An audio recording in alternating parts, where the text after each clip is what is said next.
Hi, James. Hi, Will. How you doing? I'm doing very well. I mean, it's almost Christmas. You know, It is. It's the happiest time of the Merry year. impending Christmas. Merry impending. It is Christmas Eve. Where are you in California? You sent me an obnoxious email that said you had too warm for a jacket or something.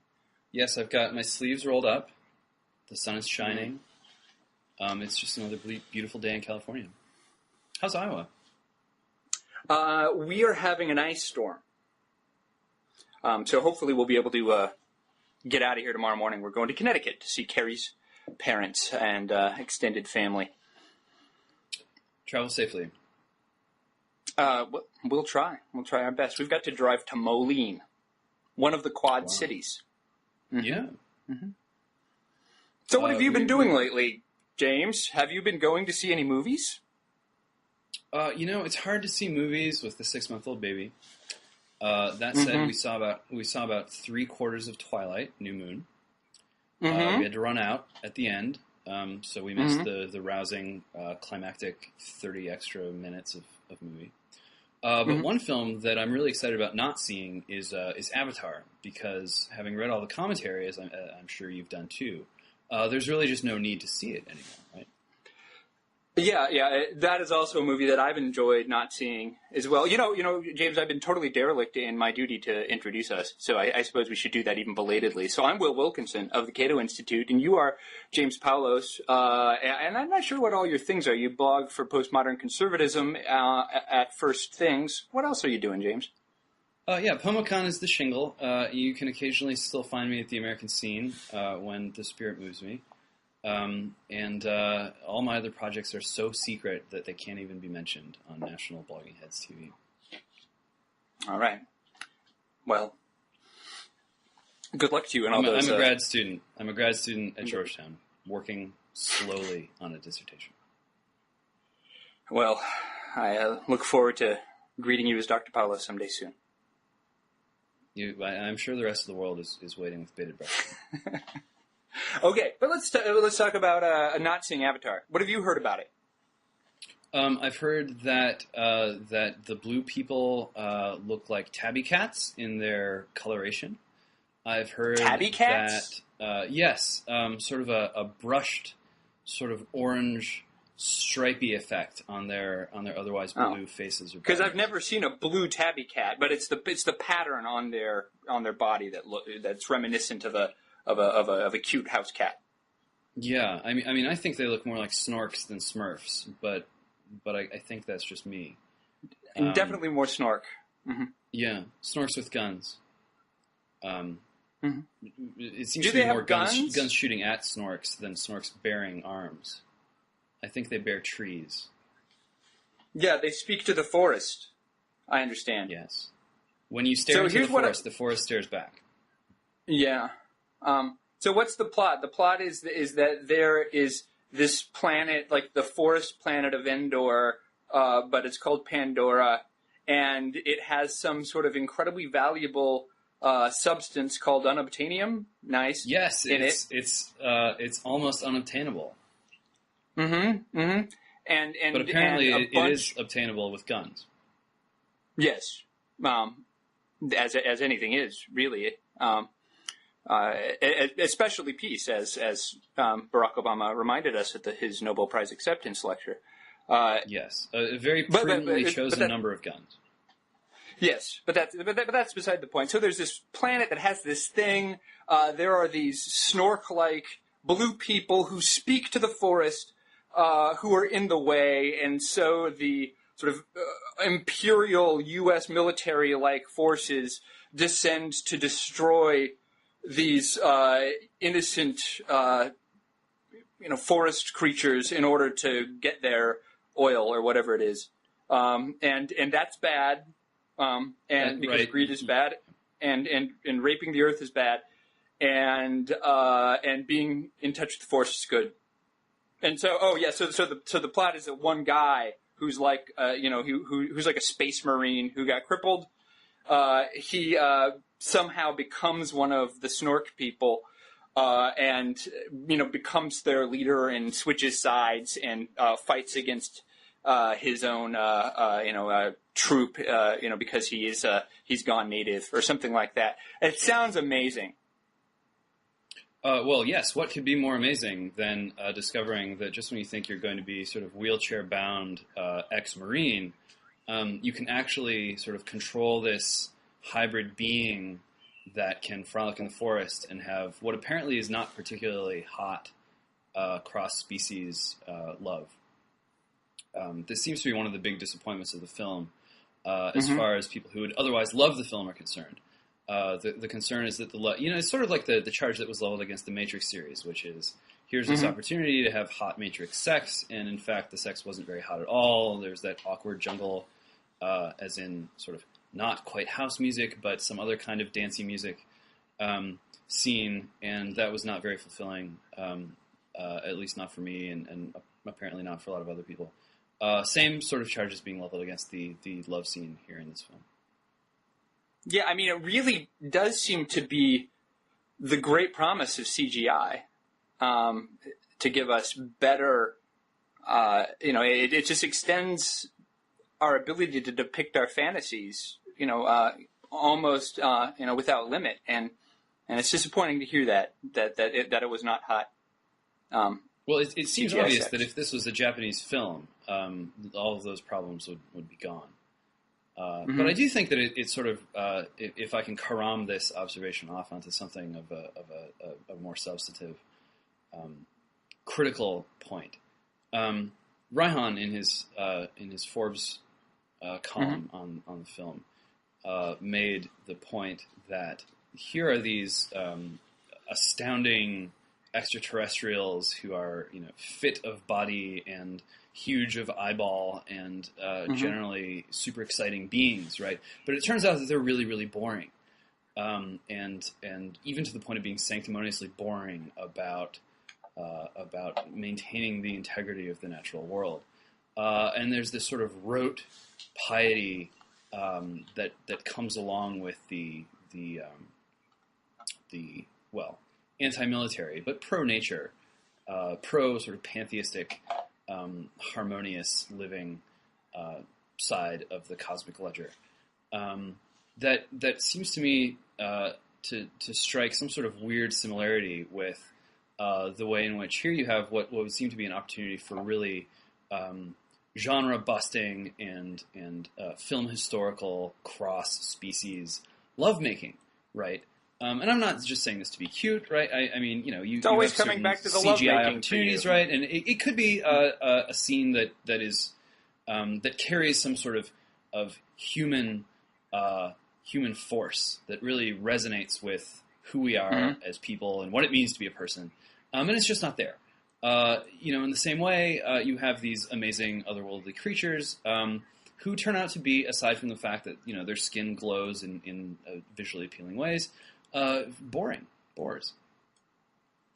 Yeah, so I've heard it's kind of one of those movies that if you've got a certain kind of sensibility, you end up rooting for the villains because the good guys end up being just so their Rousseauvian noble savageness is so anodyne in the end that you kind of start rooting for the planet rapers because at least they're making something of themselves. Well, I mean, this is how you get from Rousseau to Marx, right? You have Rousseau who harkens back to the noble savage, but the noble savage is also a dull. There's a subhuman quality to the noble savage, and by the time you sort of fast forward through the 19th century, you wind up with a guy like Marx who says, "Oh, yes, capitalism, horrible, horrible, devastating." But also this stage of human development that unleashed all this great creative potential, and it's sort of a necessary step on the path to salvation for all. And I think again you get a bit of this, or you seem to, I have to say, since I haven't studied the film myself firsthand. You seem to get the same sort of narrative where, yes, science has to be developed in a way or will develop inevitably in a way that poses this existential threat to the purity of the natural world. But the answer isn't eliminate science. The answer is redirect science, to enslave science to the right kind of ideology about tuning our hearts back into nature, and listening to nature and listening to our hearts. In that way, science will be sort of converted into a tool for good rather than for evil, and progress can be redeemed. I personally, if that's the message that you want to deliver, I think you can look to the end credit sequence in Wall-E, and there it is, done about as well as it can be done, and beautifully too, and in a very human way, a way that doesn't need sort of extra species. Robots, yes, but not humanoids that aren't human. Well, that was wonderful, James. I think we've done about as much profound analysis of a movie that we haven't seen as is tolerable. So let's move on. Let's talk about Tiger Woods' philandering. Well, how do you feel about that? I've been to that movie. I've got a TV. I've looked at it, and I've heard a bit about Tiger Woods' sexting ways.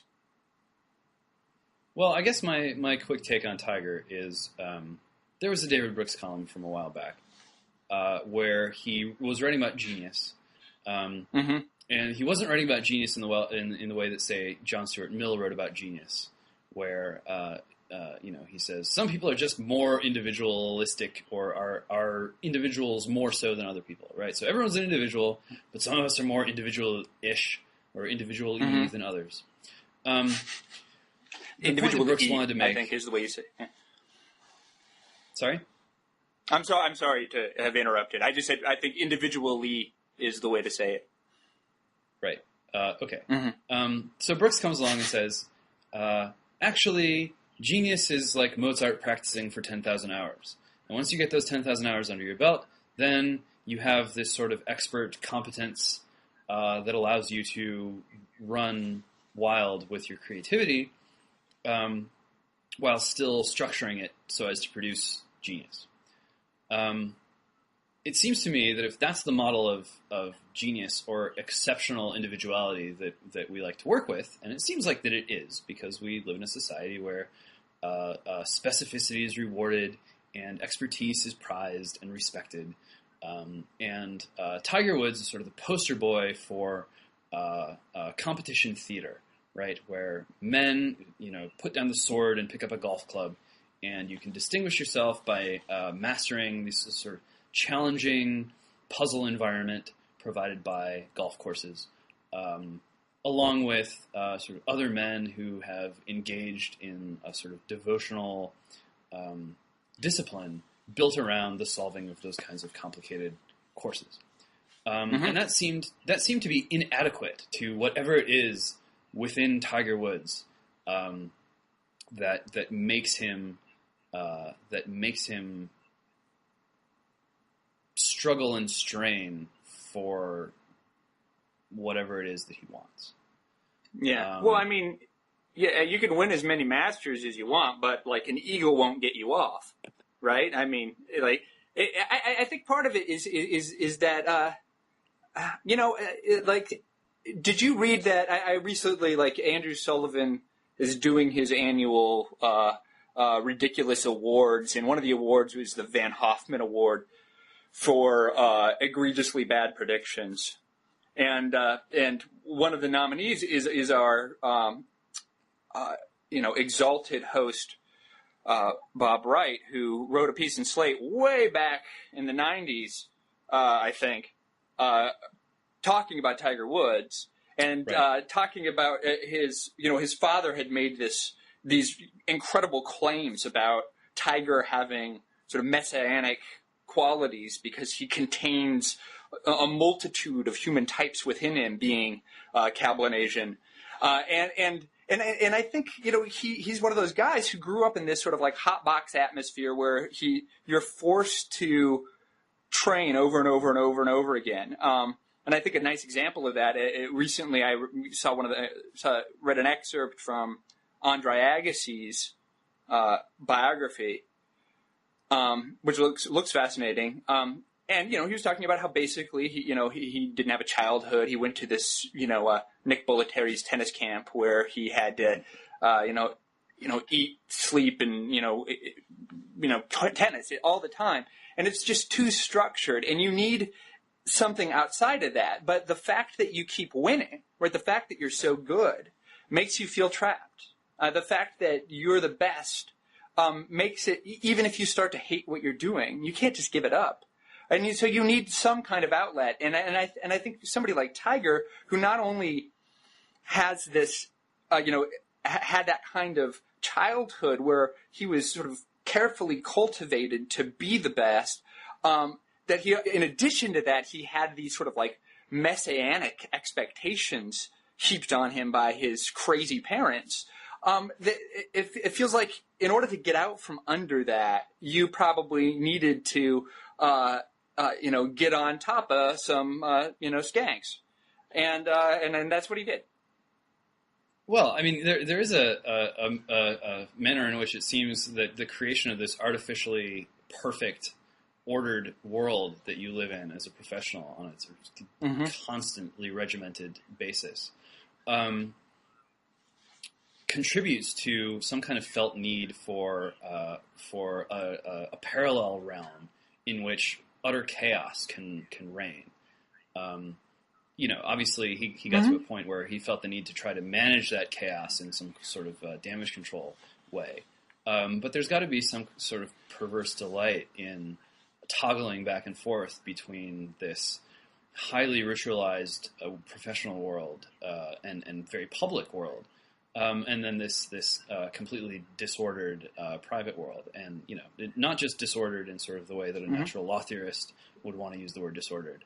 But clearly, Tiger was in over his head here, and honestly, who wouldn't be? And when the numbers start to rise in the way that they did in Tiger's case, you've really got to ask how much sense it makes, or how sound the judgment is when corporations latch onto his sort of highly regimented perfection and hold it up as a model of sort of what it is that they're trying to sell to people in the way that Accenture did. Yeah. After all, what does it mean to be a tiger? Right. A rower. Not what's on the billboard. No, I mean, I kind of hope he finds the whole thing a little bit relieving. That like puncturing your own mythos has to, I don't know. You either would be incredibly panicked, or you would just feel a sense of liberation that you don't have to live up to these crazy expectations anymore. Well, we live in a world in which there are a few outlets for confession, and there are very few outlets for confession that isn't just totally public. It's not like you can let the air out of the balloon slowly these days. Either you've got a priest somewhere who you can confess to, or you've got a spouse who you really love and trust, or you've got TV and TMZ and the internet. And so, or if you've got personal messianic potential, I mean, like, who are you supposed to confess to? Right. Mm-hmm. Like, who does Jesus talk to about his problems? And after all, what is Tiger very going to lonely save us from? What was he going to save us from? Inefficiency? That's an excellent motivation? Question. I don't know. Maybe loss of motivation. I think Tiger shows us that when we blend together the various types of humankind, that is when we finally achieve perfection. I think that was Tiger's lesson. But now he's fallen. A point that James Cameron would no doubt endorse. Let's talk about something a little more substantive, if possible, than James Cameron movies and a philandering golfer. Let's talk about healthcare reform. It looks like it's going to pass tomorrow on a Christmas Eve vote. What do you make of this business? Oh, what a dreary business it is. This is not a good bill. It's a bad bill when even the people that are desperate to pass the bill start out their talking points by rolling out a point that emphasizes how bad the bill is, right? Mm-hmm. This is not the bill we wanted, but it's really important that we pass it anyway for this host of other considerations that we've tacked on to the bill. So that's sort of troubling indicator number one. Troubling indicator number two, though, and this sort of hits me where it hurts as a political theorist, is, and this was Harry Reid a couple of days ago, or a clip from a couple of days ago that might have been from any point during this long, interminable horribleness that is the pseudo healthcare debate that's taking place on the actual floor of the Congress, where real debates once took place. The point that he underscored, as dramatically as Harry Reid can underscore anything, is, this isn't about, fiscal responsibility. This isn't about good governance. Damn it, this is about human suffering, right? Mm-hmm. People are dying out there. And even if they're not dying out there, well, they're going to die out there this year or next year. And, where will you be when that person dies one day because of something that you could have prevented? If only you had passed this horrible bill. Or in 2013 when the bill actually goes into effect. Yes, that's right. Right? So this is the timeline on this thing is a whole other sort of insane question. And for every gonzo provision that's been sort of secretly packaged into this bill, it's like they're sewing heroin into the lining of their jackets, right? And I think Megan McArdle touched on this in one of her recent posts on the matter, where they're sort of slipping this provision in that says, this law isn't like other laws because it's you can't repeal it, and you can't mess with it. We're just going to build it into the law that once Congress passes it, it's basically a super duper law, right? In the way that Roe versus Wade is super duper precedent. It's not real precedent. It's something bigger and better. It's uber precedent. So that's insane. That in particular, that provision is for some panel, some kind of cost control panel because part of the problem with the bill is that it's clearly got really no mechanism for bringing costs under control, even though that was one of the main impeti. One of the main motivations for healthcare reform was the ballooning cost of healthcare. Well, it's got nothing in it that really helps make the prices of various procedures go down or holds excessive spending in check. So they want to have this board that kind of looks things over. And they want its decisions to be binding in a way that can't just be reversed later on. So they're trying to figure out some way of having, being able to credibly commit to the kinds of reforms that you would need in order to have adequate cost control. But it does end up being in that kind of silly, here's our super duper law. We're going to make a rule that nobody can change in the future, which probably isn't constitutional. And, of course, in order to figure out or in order to prove that it's unconstitutional, we need to spend, God knows how many months or years kicking that up the chain. By then, we might have, I think I'm safe in saying we definitely will have a different court by the time it gets up there. So net, are you against the bill? Do you think it's going to? How big of a debacle do you think it's going to be? Is there any way out of this mess? I'm not sure. I think it's a pretty big debacle. I'm against it. Here's if I can back up a second. Here's what I've been disturbed by the whole process all along, where. The way I see the battle shaping up, or the way it's gone, there's a kind of urgency in the issue of healthcare reform that's not in other issues. And I think the urgency comes from the fact that many people on the left, many people in the middle see access to healthcare as a fundamental human right.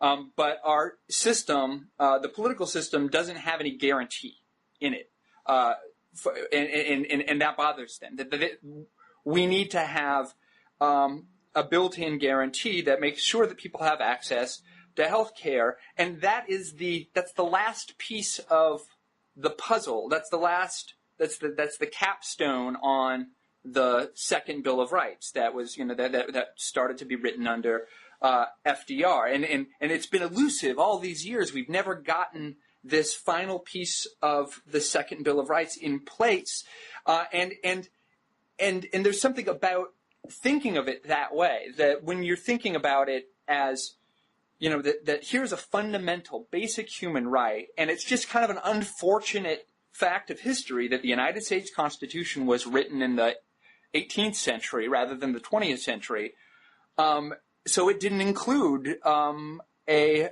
entitlement to health care in it, and that's something we need to change. And when you think of something as a fundamental right like that, you don't think it ought to be on the table, right? Like the point of rights is that they are the things you take off the table of democratic deliberation, right? We don't debate whether or not we're going to be able to censor newspapers, right? That's off the table. And if you think of healthcare as a right, you think it ought to be off the table, but it's not, and that's really infuriating. But it is on the table, right? So what happens, I think, is that very motivated people, well-meaning people on the left, have the sense that they need to jam something through, no matter how bad, in order to create the foundation upon which a real guarantee can be established. And this is really urgent because it would be incredible. I mean, it's like we don't have a First Amendment. It's like we don't have a Fourth Amendment. It's like something that has to be there. And if you have to make a huge number of compromises in order to, at least to get your foot in the door, or get a foundation upon which you can build, then you got to do it. And I kind of understand that makes sense, but at the same time, it's also sort of infuriating because when the foundation is the state of North Dakota and everyone else has to sort of pivot from there. Right. So there's something about, I think, the dialectic where the democratic process that we've seen is a complete travesty. It's just a travesty. I mean, the fact that this is a huge fundamental change to the set of rules people will live their lives under, and it's embodied in a 1,000-some page document that literally the deliberative body won't be able to read.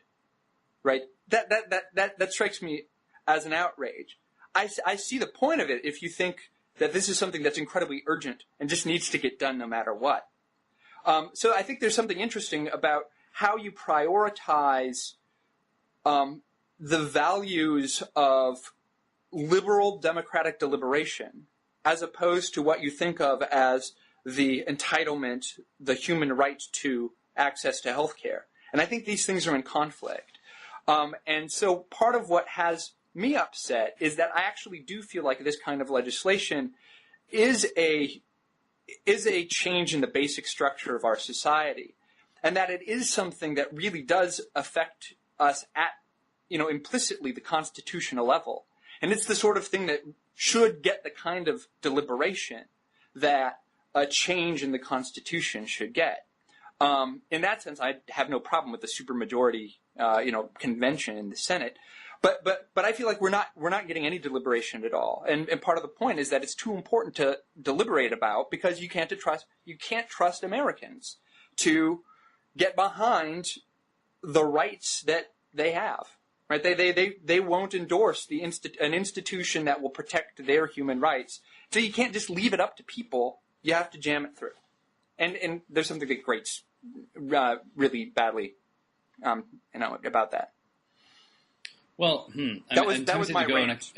Yes, I'm tempted to go in a couple different directions here, but in the interest of imposing discipline upon myself, I want to push on the fundamental right question because it seems like a fundamental right to health care could actually be a right to health care that's fundamental in virtue of something else that's deeper or prior to it. Or it could cash out in two ways. Example one. We need this right to health care to be embodied in some deeply rooted way in our social compact or in our legislation, because it's impossible to pursue or to realize happiness without these kinds of some set of minimal guarantees when it comes to health. Mm-hmm. Example two, a different story. No, actually, we need to guarantee this bundle of standards when it comes to healthcare because human beings, at least Americans, have a fundamental right to be free of certain types of suffering. Mm-hmm. So there are two possible motivations here.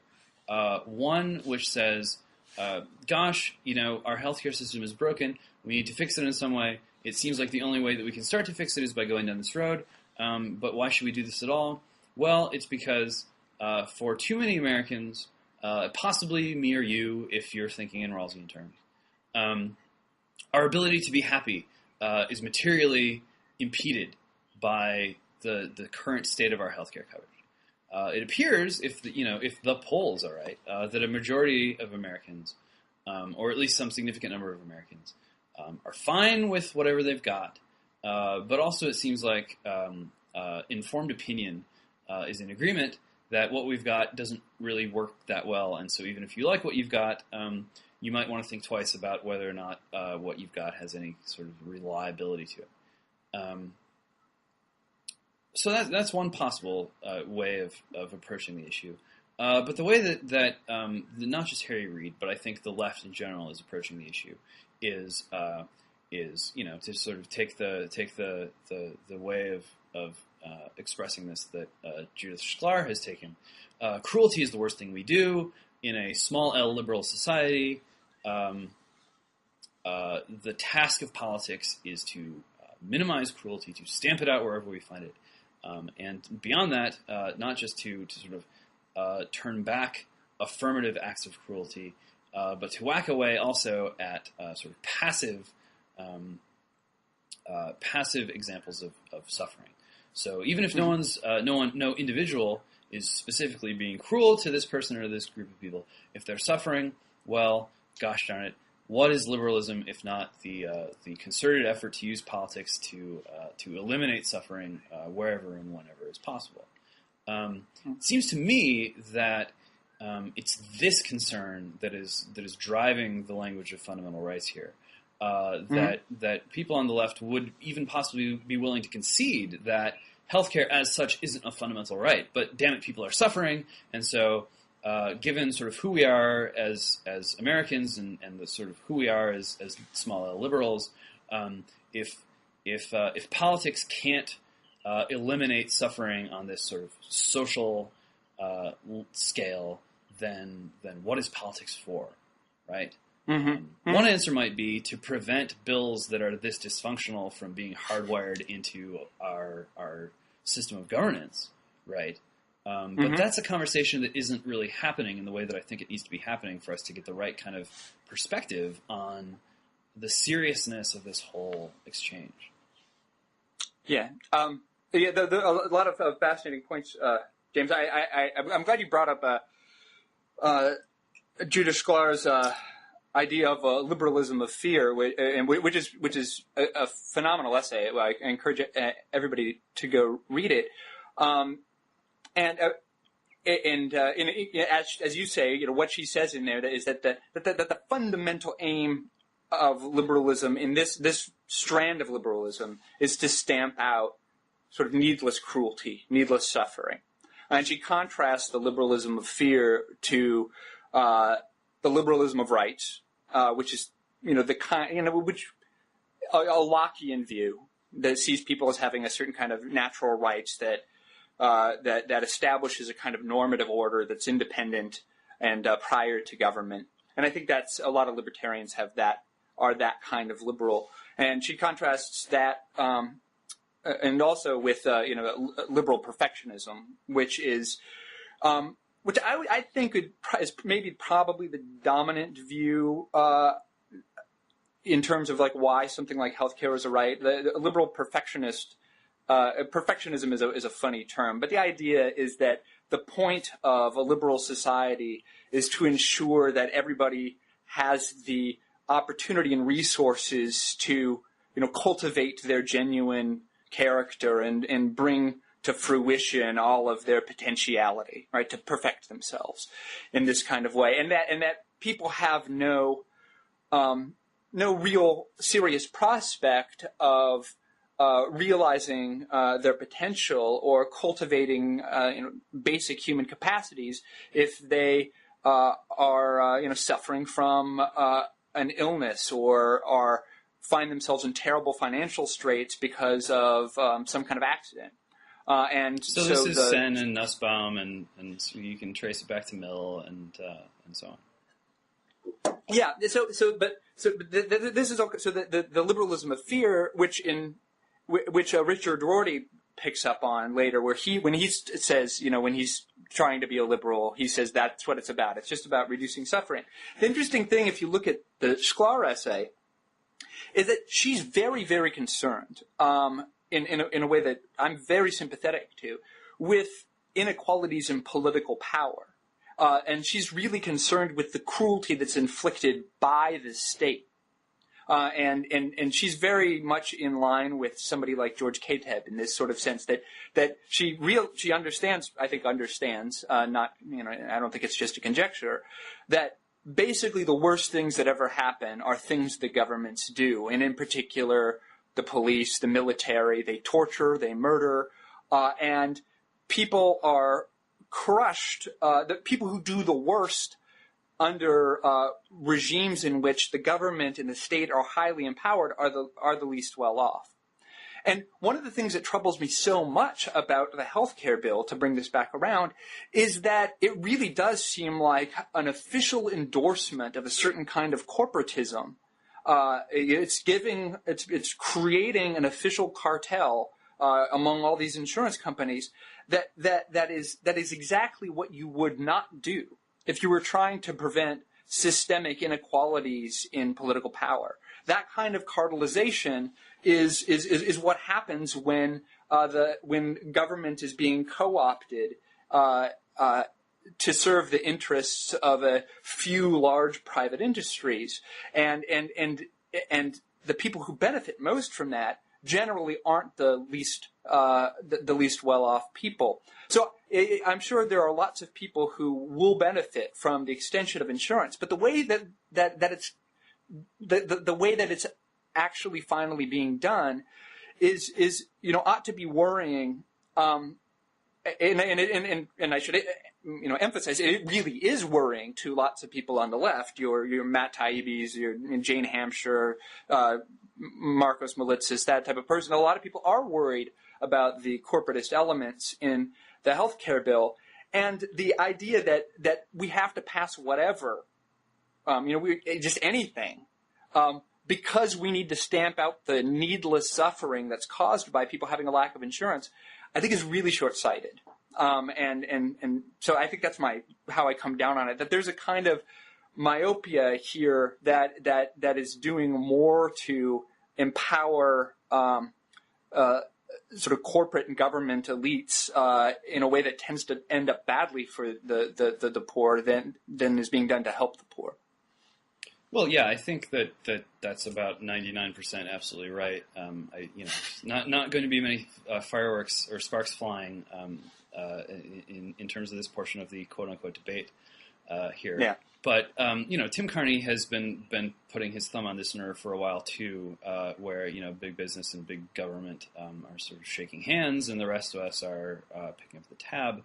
Mm-hmm. This is as far as that point goes, I think a terrible black eye for Obama and for any Democrat that's trying to push this legislation through. When you look at the cartelization of the healthcare industry, it's just abominable.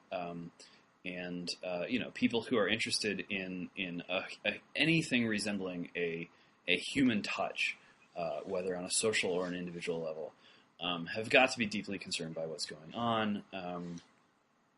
So yes, I think that point's quite right. I wouldn't want to be so sensational as to cry fascism here, because obviously, when you sort of go back to, you don't want to pull up Orwell and talk about fascism in an Orwellian context. This, as bad as the government mandating that cartelized healthcare monopolies make customers of every American they can find, as bad as that is, it's definitely not a boot stamping on the human face forever, right? So this is some sort of anti-fascism that still carries the sort of horrible government corporate partnership that I think you do see as a matter of fact in fascistic regimes. That's sort of the whole point. Is you muster private power and you muster public power, and when the twain shall meet, then you can solve all kinds of huge problems in huge ways. Of course, I think, as you and I would both agree, actually you'd be creating even huger problems, and that's regrettable. Go ahead. Okay, I was just going to say one of the points that I think Sklar made forcefully and well is that in the liberalism of fear, there's a very pragmatic anti-utopian streak to it. And one of the things that you really want in your system of institutions are lots of distributed power centers that can check one another. And in that sense, it's very healthy to have a strong business sector, a strong government in some sense, a strong union movement, a strong sort of active civil society, where you have all these various interests who can coordinate and act independently to check one another.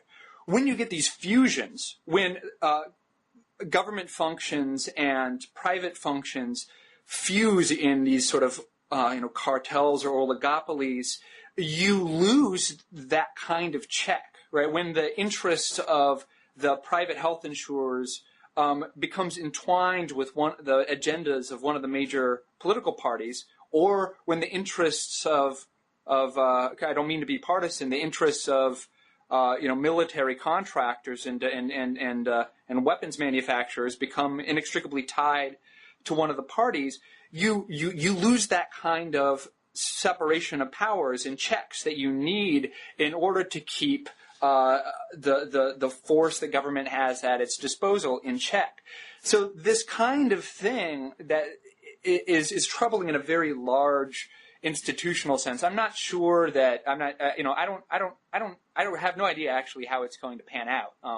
So I don't predict that terrible things will happen. But I think it's part of a trend, and I think I find myself just agreeing wholeheartedly with a lot of progressives, in the bailouts, in the nationalizing General Motors, nationalizing insurance companies.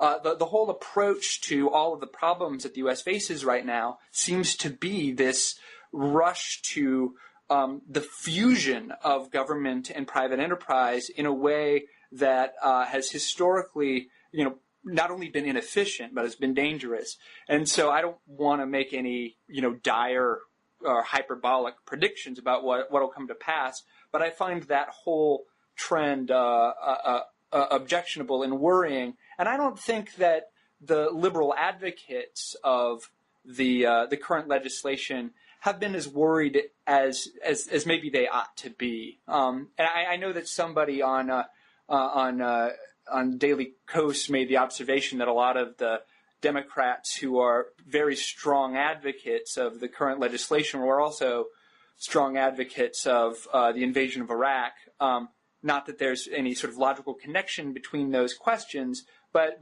perhaps there's a connection in the kind of there's an affinity in the psychology behind them, of the realpolitik psychology behind it that accounts for that strange pattern. Well, yeah, I mean, I think there is something of a logical affinity there. To put my paleocon hat on for a second. In the case of Iraq, right, it really did us a disservice. Or the Iraqi regime did us a disservice by lying to Saddam on a sort of regular basis, as the Foreign Affairs article that came out, I guess, a couple of years now ago demonstrated. Right, Saddam. So, how's our weapons of mass destruction program going? Oh, wonderful, wonderful. Everyone's sort of nervously looking around the table, knowing that there is no weapons of mass destruction program. Right. So, of course, our ability to sort of read Iraq's signals was badly distorted and led to a lot of decision making and sort of collective decision making that wouldn't have happened otherwise. But the point remains that the rhetoric of crisis is what drove that debate. The rhetoric of crisis that says we have a problem right now, and it's so real and it's so bad that we don't have the luxury of running our sort of prudential calculus about what our response might be. And in fact, anyone who wants to try and put the brakes on the train, right, and say, well, this might be a serious problem, but at least let's spend some time to sort of think through whether or not this possible response is the right one, or is the best one, or is even a good one at all, right? That might have disadvantages that will so systemically outweigh the advantages that maybe we'd be better off, at least for this 2-week period of time, or this month, or even this legislative session, do nothing. That didn't happen with Iraq. It's not happening with healthcare. Alan Wolf, in his recent book, The Future of Liberalism, made quite the point of condemning the Bush right in as strong of terms as he could muster, while still being sort of reasonably polite in an academic sense. Condemning them for mobilizing that kind of rhetoric, and for saying, in a national security sense, we live in a world of permanent crisis. We live in a world of the exception. He drags in Carl Schmitt and says, "Oh, Bush is this great Schmittian." Not really.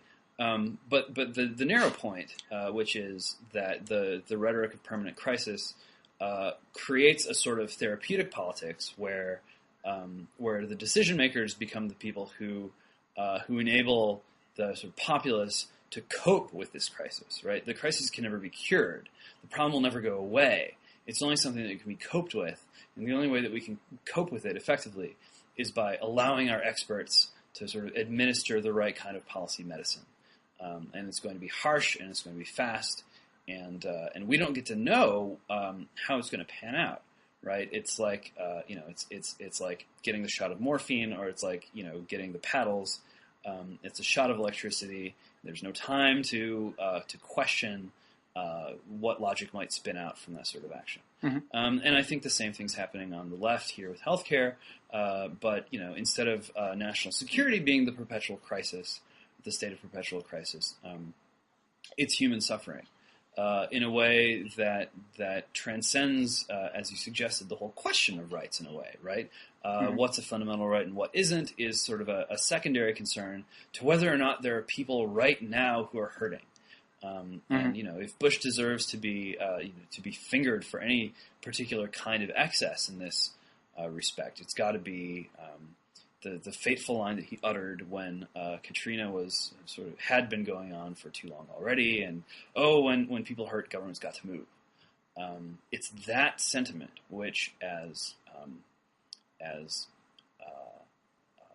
understandable as it might be in a moral context, because after all, just because it's not a tort to stand by and watch someone drown, right, doesn't mean that you wouldn't be a better person if you tried to help them in at least some way, right? As understandable as that impulse or that sentiment or that fellow feeling might be, when that feeling renders political decisions and policy programs right or wrong, acceptable or unacceptable, regardless of the cost they impose, regardless of the effects that they have either today or tomorrow on the very way that we do politics and the very possibilities of policymaking. Well, that's just somewhere that I don't want to go, and I don't think anyone should really want to go. Yeah, let me dig in a little bit further to this idea, because I think the idea behind the necessity of, I mean, so when I hear the boosters of the current legislation, then, there's a lot of things missing that they would like, but it's a good bill. It's going to extend the number of people, expand coverage. A lot of people who weren't covered before are going to be covered now. It puts an end to certain kinds of, what people think of as unjust practices in the insurance industry. You can't be disqualified because of pre-existing conditions. The insurance company can't just cut you off for bullshit reasons. Things like that. Like you're a woman. Yeah, and those are the things that go in the pro column, and it's basically it's hard to come up with anything that you can put into the con column that outweighs this. Well, we've expanded coverage, but beneath it, but beyond it, what I think is the other thing in the pro column is the idea that, okay, here's a foundation. I know this sucks, but we're going to be able to build on this, and we're going to be able to construct a real. Yeah, it would be better if we had real social insurance where the government was the provider of insurance and everybody had insurance through the government. We can't do that, so we're making you buy insurance from private insurance companies. But look, we're going to basically, in some subtle way, this is a kind of government takeover of the insurance industry. Just be patient. We're going to transform this into something good.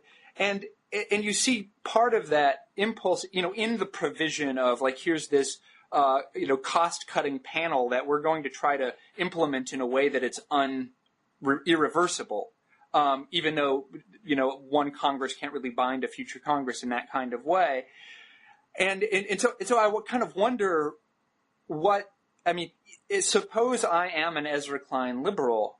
I mean, how seriously should I, how much weight should I put in the idea that things are going to get better? That okay, once we have this in place, it's not going to be this giant kludge like every single healthcare reform has been, right? We got to this state through a bunch of botched attempts at getting toward single payer. Like, they all get the kick always gets blocked, and we end up with some sort of like Frankenstein legislation that each round makes the American healthcare system more and more irrational, right? Why isn't this an example of that? Part of that same pattern, rather than a really solid big move toward the thing that we always wanted. And I think that's an especially good question when you take into account how unpopular this legislation is in the polls, the prospects that Republicans could regain majorities in the not distant future. How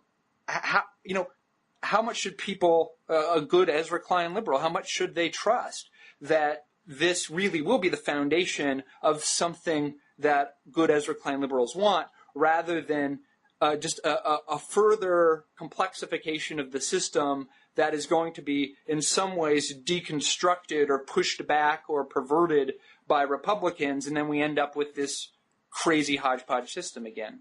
And that's a question for Ezra, but it leads me to think that someone in that position has to either be irrational or disingenuous as far as it goes. Strangely, right now we can't have any patience at all. Congress is so dysfunctional that we have to take this bill and run with it because we can't do any better. Not only is there a crisis so profound that anyone who opposes this bill, whether it's Howard Dean or you or me or Marcos or the Republicans in Congress, they must hate Americans and want them to die, right? Because they're opposing this bill. Mm-hmm. The crisis is so profound that anyone who rejects its existence wants Americans to die. Congress is so dysfunctional that we have to take this bill and run with it. And there's no basis for any sort of patience when it comes to letting this legislative process, take 2 steps forward and 1 step back. throw up this bill, shoot it down, develop a new one, right?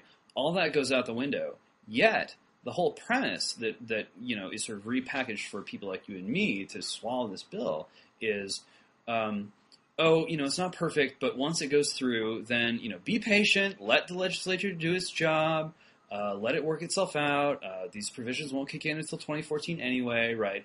All of these sort of details that you think would undermine the very, point, the very sort of suite of points that go into the rhetorical push for this bill, they just don't pan out. These provisions won't kick in until 2014, and there are these sort of religious exemptions for the penalties that are to be imposed upon people that won't get insurance. You're going to get a lot of religious objectors. It's going to be like the draft. People just won't go. There's going to be mass civil disobedience if these sorts of heavy levies and taxes are going to be imposed. I can't think of any bill, really, in American history. Granted, I haven't sat down and thought about it for 24 hours, but when was the last time there's been a bill of this magnitude with this sort of level of import when it comes to sort of big picture questions about the constitutional makeup of this country, with this sort of price tag on it? When has there been a bill? Did I lose you? Yes, I did. Let's call you back.